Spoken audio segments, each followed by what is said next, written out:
Took Shudokan or Shito-ryu when I was growing up. So I was always into martial arts and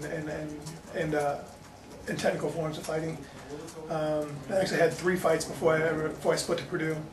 Had 3 like in the TUF competition kind of things, like kickboxing. Had 3 of those fights, and then split to Purdue, and then Coach Tilly wouldn't let me fight. So once I got out, I played NFL for like 5 years, and then from that, when I got done. And I moved to Indianapolis. I had a friend of mine named Jason Worth who plays for the Phillies. Yeah. He put on a fight in Springfield, my hometown. Oh, really? Put a fight on there and asked me to participate in it. So I told him I would. So then I had to start training. So I sought out Jake and Chris. And Jason Worth puts on fights? Yeah. I didn't know that either. 28 Productions. Second year on the Giants, I was on like on IR-ish. It's called injury protection. Yeah. I had 7 foot surgeries. I broke my navicular bone right there, and then I caught a staph infection in it. So I actually didn't walk for 16 months. Caught a staph infection. Had to have a PICC line built into my arm. Had to give myself IVs every 12 hours for 5 weeks. And then it didn't take. I had to get it done again out in LA with a doctor named Philip Kwong. Really good doctor at the Curl and Joe Clinic. And he actually cut my heel off right there and moved it in 6 millimeters to the left, and then reattached it. And then I had to lengthen my Achilles tendon and all that. I didn't walk for like 16 months, like I said, like totally non-weight bearing. So you were in a wheelchair for the whole time? No, actually, man, I was on getaway sticks for a long time. Okay. But like I didn't. Like I lived in a studio in Manhattan, or actually right outside of Manhattan in Jersey City. So I just I had a rolling chair and hardwood floors. So I just rolled around my place. But that was rough, man. It was a real grind because like I said, every 12 hours I had to give myself an IV. So I had to just lay there in my joint. I couldn't go anywhere. I couldn't raise my blood pressure. I couldn't do too much. I couldn't let the infection spread. So I had like for a long period of time I just laid there and chilled. But then like my personality really changed quite a bit in that time as well. Changed in what way? I was really aggressive. I partied really hard, which is probably one of the things that ended my career short. You know, because I didn't take good enough care of my body, so my body didn't treat me very well in return.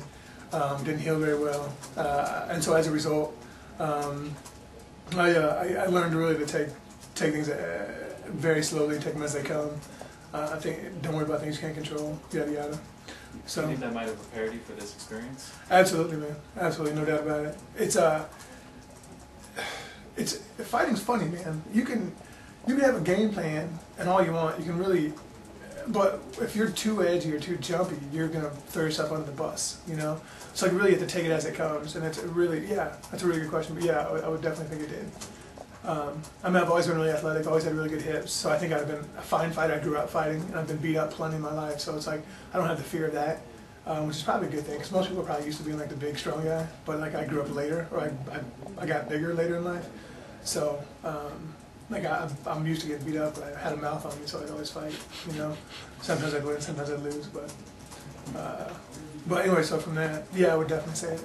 So a small man's complex trapped in a bigger body? Yeah, but no, you know, I didn't really start fights. I just have a mouth on me. You know, like I say what I think. And if it's not what you want to hear, I guess we're going to throw hands, I guess. You know. But, so how is that going to work on the show? That's what I was just going to ask. Yeah. You know, I don't know. I mean, we'll have to see. You know. I mean, I'm a realist. So if I'm being a douchebag, I'll acknowledge I'm being a douchebag. But most of the time I'm pretty cool, I'd like to think. So, but if somebody's out of line, I'm gonna sure as hell let them know. You think you've already targeted some people who might be not on purpose, but who may be a little mouthy? There might be some issues. Yeah. Oh yeah, I'm sure we all have. Yeah. You know, and out of that, I mean, we'll just see if it comes to life, if it actually happens, and you know, I'll just be like, hey, I'd really like to fight that person right there. You know, if I get that choice. You know, if I don't get beat up too quickly and I get a chance to, you know, proceed in the competitions, that'd be awesome. Bless you. So what do you make of Kimbo being on the show? I don't really care. He didn't mean anything to me. Why is that? I mean, like, he's just another person. I mean, he's bled, he's been knocked out, you know, he's beat up some people, but I mean, the caliber of people we beat up, I don't know, I think everybody finds that questionable. But I mean, it is what it is, man. We'll see. He could beat me up. I could beat him up if I ever get a chance to fight him. I'd love to fight him. I mean, I think everybody saw him fight. You know, it was like, I think I could beat him up. But most of us think that, otherwise we wouldn't be here. You know. You think he's taking a big risk by coming on the show? I think he's losing some money, probably. And I think he probably could have went to Japan and been a huge hit already. But I mean, he got paid really handsomely, you know, for a while. So I mean, I don't really know if he's taking that much of a hit or not. Yeah. He might just be prolonging his, you know, prolonging the inevitable about going to Japan. Or I mean, he might be really successful in the UFC. You never know. I mean, we'll see. You still keep in touch with some of your Purdue friends and football player friends? Absolutely, man. Who are some of your close friends? Jeremy Shockey, Nick Grayson, Quincy Monk, Wes Mallard, Luke Pettigrew. So what do guys like what did Shockey say and Pettigrew say when you turned to fighting? Because obviously you couldn't tell them about the show. Right. You know, honestly, it was an inevitable track. I mean, if anybody that knows my personality knows that it was bound to happen. Before I started my company, I tried to work in corporate America.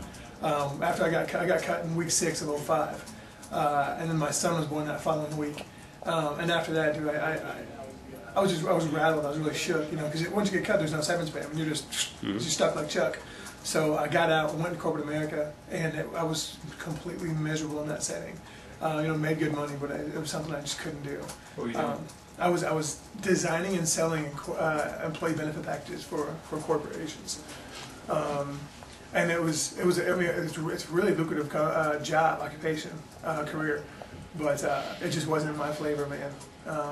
And then so I left, and during that time I started my own company, and then had to let it, had those bills pay for our research and development, like things like that, and then from there moved it on. What's the company? I'm sorry. It's a sports nutrition company, actually. It's called Eden, E for engineer, D for design, and N for nutrition. And our signature product's actually a recovery product, and my team will be taking it. A teammate of mine actually stole my bicycle and tried to sell it to another teammate. And when I found out, I was like I punched him, and like a couple weeks later, after he broke his periodal bone, and a couple weeks later, then he came, I was eating dinner, and he came back in and he hit me. And I had a spoon in my mouth. I was eating dinner, and hit me, and then so my lip was all big, and I chipped my tooth. Well, then the next day we had morning workouts, so I had to go to morning workouts, and then coaches called us up after everybody was gone. I was like, well, okay, what happened here? And I was like, well, this is what happened, yada yada. And I threw out all my emotion at the time, and coach, I was like, look, oh my fault. The coach was like, look, you guys got to. He's like, I was like, let's just the coaches, and we had this giant field house. So like, let's just knuckle up, let me mollywop his ass, and it'll be done, you know, because he was one up on me, you know. And then from that, coaches were really pissed. Coaches were really pissed that I didn't squash it. You know, that I was like, look, I still have a grudge, and I want to get it done with. So that's one situation there. Like I was in the doghouse for a while because of that.